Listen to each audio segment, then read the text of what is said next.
श्री स्वामी समर्थ, श्री स्वामी समर्थ, श्री स्वामी समर्थ. नमस्कार मित्रांनो. अमावस्या म्हटलं की आपल्या मनामध्ये अनेक प्रकारचे विचार येतात. आपल्या घरामध्ये पूर्वीपासून चालत असलेल्या अनेक परंपरा आहेत. काही गोष्टी आपण आपल्या आईवडिलांकडून ऐकल्या असतात, काही आजी आजोबाकडून, तर काही आपल्या गावाकडच्या किंवा घरच्या परंपरेतून आपल्यापर्यंत आलेल्या असतात.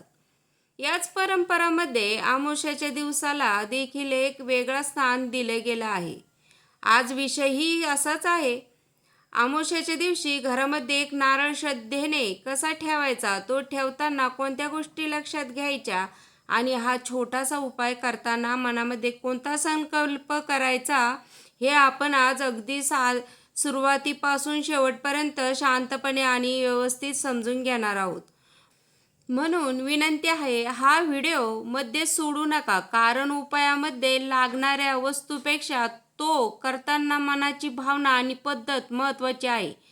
आणि सर्वात आधी एक गोष्ट स्पष्ट सांगते, हा उपाय कोणताही चमत्कारित किंवा हमखास परिणामाची हमी देणारा उपाय नाही. हा आपल्या श्रद्धा, सकारात्मक विचार आणि घरातील शांत वातावरणासाठी केला जाणारा पारंपरिक स्वरूपाचा उपाय आहे. तर चला सुरुवात करूया. सर्वप्रथम आपल्या लागणार आहे एक स्वच्छ नारळ. नारळ घेताना शक्यतो स्वच्छ आणि व्यवस्थित नारळ घ्या. नारळ हा आपल्या भारतीय परंपरेमध्ये शुभ मानला जातो.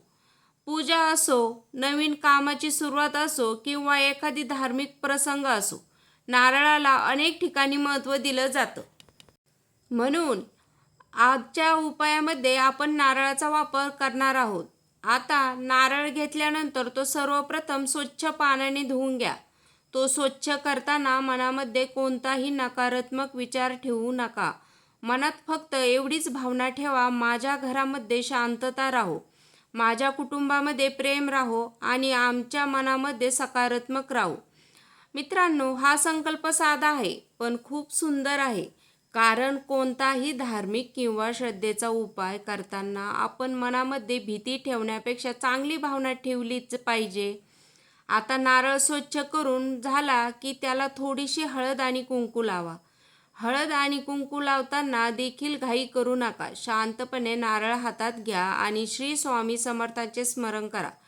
श्री स्वामी समर्थ, माझ्या घरावर आणि माझ्या कुटुंबामध्ये सदैव कृपा असू द्या.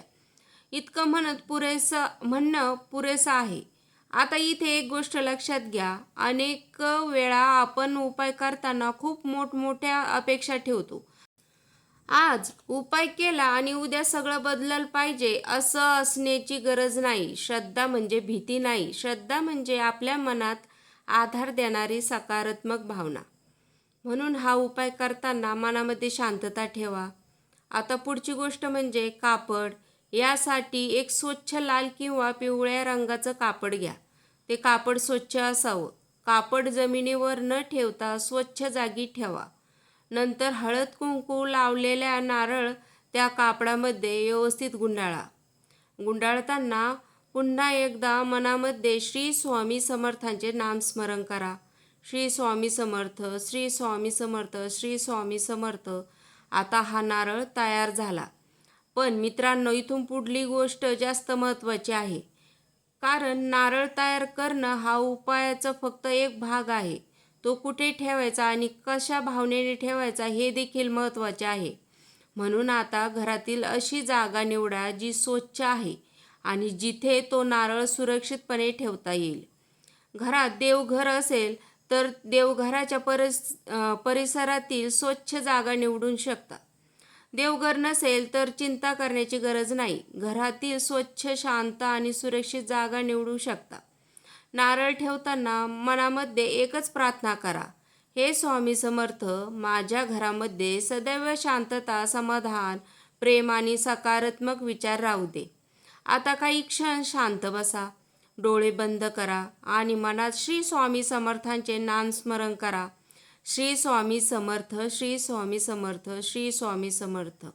मित्रांनो, तुम्ही लक्षात घेतलं असेल की हा उपायामध्ये कुठेही भीती निर्माण करण्याची गोष्ट नाही. अमावस्या आली म्हणून घाबरायचं कारण नाही. अमावस्या ही चंद्राची कलाशी संबंधित नैसर्गिक घटना आहे. पण आपल्या संस्कृतीमध्ये या दिवसाशी जोडलेल्या अनेक धार्मिक आणि आध्यात्मिक परंपरा आहेत. म्हणून आपण त्या परंपराकडे श्रद्धेने आणि सकारात्मकतेने पाहू शकतो. आणि म्हणूनच आजचा हा नारळाचा उपाय आपण त्याच भावनेने करणार आहोत.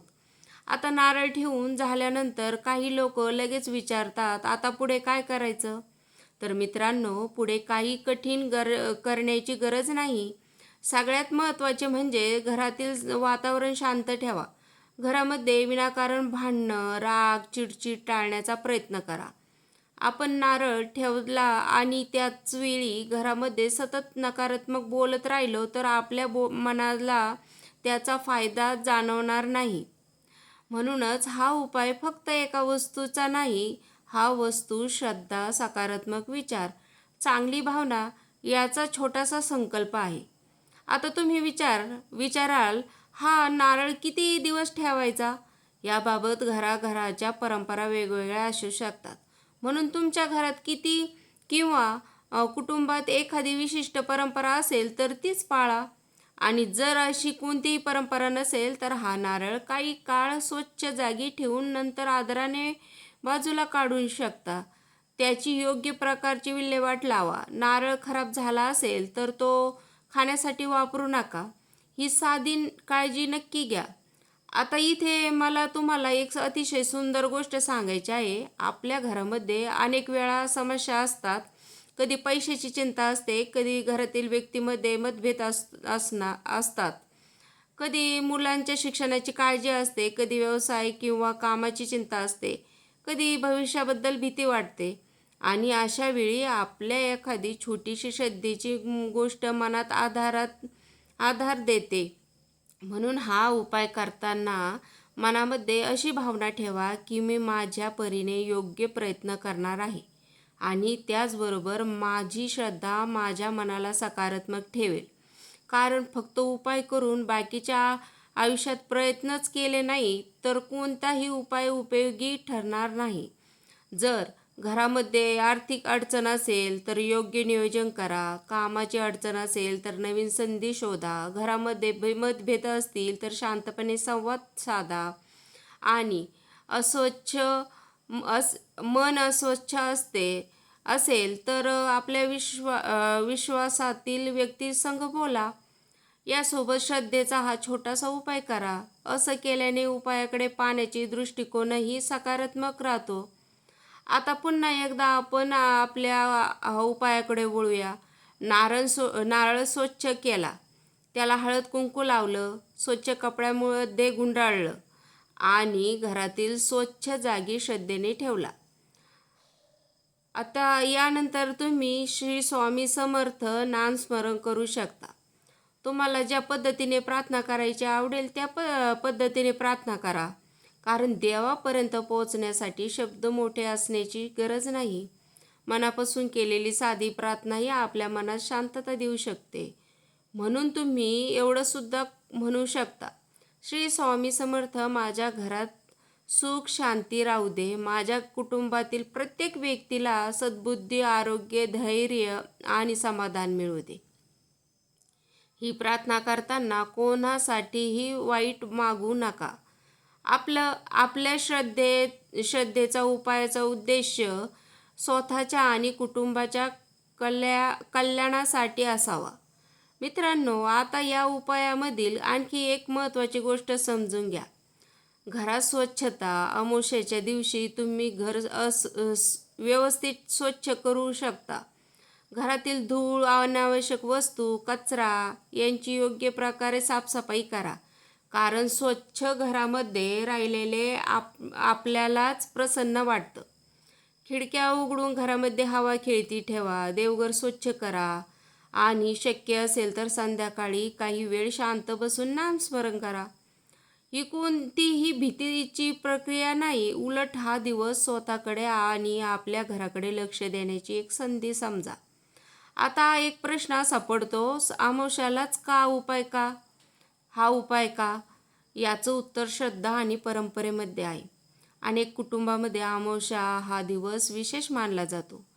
काही जण या दिवशी देवपूजा करतात, काही जण पूर्वजांचे स्मरण करतात, काही जण दान धर्म करतात, काही जण घराची विशेष स्वच्छता करतात. म्हणून प्रत्येक कुटुंबाची पद्धत वेगळी असू शकते.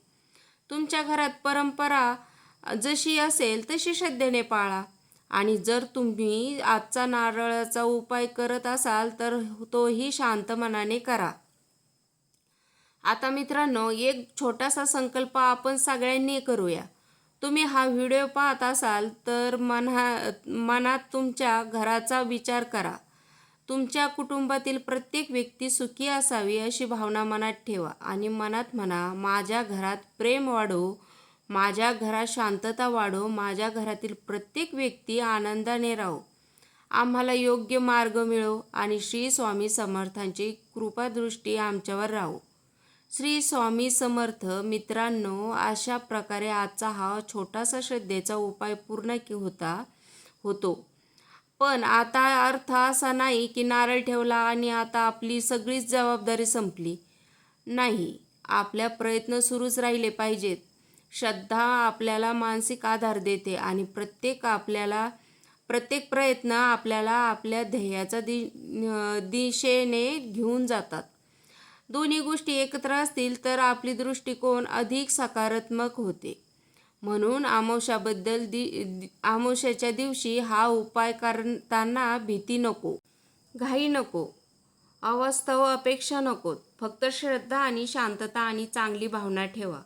आणि हो, जर तुमच्या घरामध्ये आधीपासून एखादी धार्मिक परंपरा असेल तर ती सोडून हा उपाय करण्याची गरज नाही.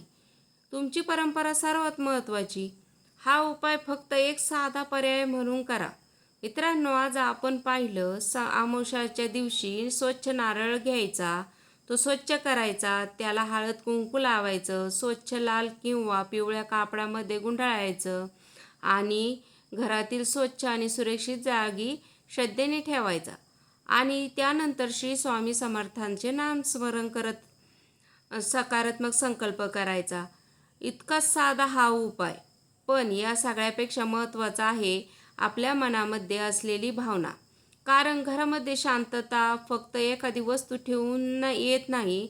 घरामध्ये शांतता येते ती प्रेमाने बोलल्याने, एकमेकांना समजून घेतल्याने, रागावर नियंत्रण ठेवल्याने आणि कठीण परिस्थितीत एकमेकांच्या सोबत उभं राहिल्याने. म्हणून आज नारळ हा ठेवताना संकल्प नक्की करा, मी माझ्या घरामध्ये सकारात्मक वातावरण निर्माण करण्याचे माझ्या परीने प्रयत्न करेन. आणि शेवटी पुन्हा एकदा श्री स्वामी समर्थांचे नामस्मरण करूया. श्री स्वामी समर्थ, श्री स्वामी समर्थ, श्री स्वामी समर्थ. ज्यांच्या आयुष्यामध्ये काही चिंता आहे त्यांनी धीर सोडू नका. ज्यांच्या घरामध्ये काही अडचणी आहेत त्यांना शांतपणे त्यावर मार्ग शोधण्याचा प्रयत्न करा. आणि ज्यांच्या मनामध्ये श्रद्धा आहे त्यांनी ती श्रद्धा चांगल्या विचारासोबत जपा.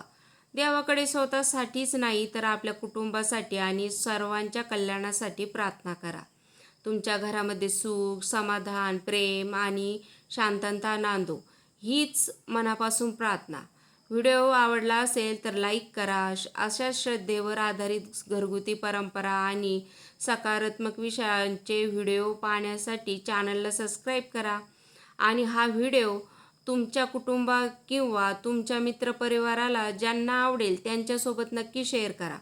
कमेंटमध्ये फक्त लिहा श्री स्वामी समर्थ आणि आपल्या मनातील चांगली इच्छा स्वामी समर्थांच्या चरणी अर्पण करा. श्री स्वामी समर्थ. जय जय स्वामी समर्थ. धन्यवाद सर्वांना.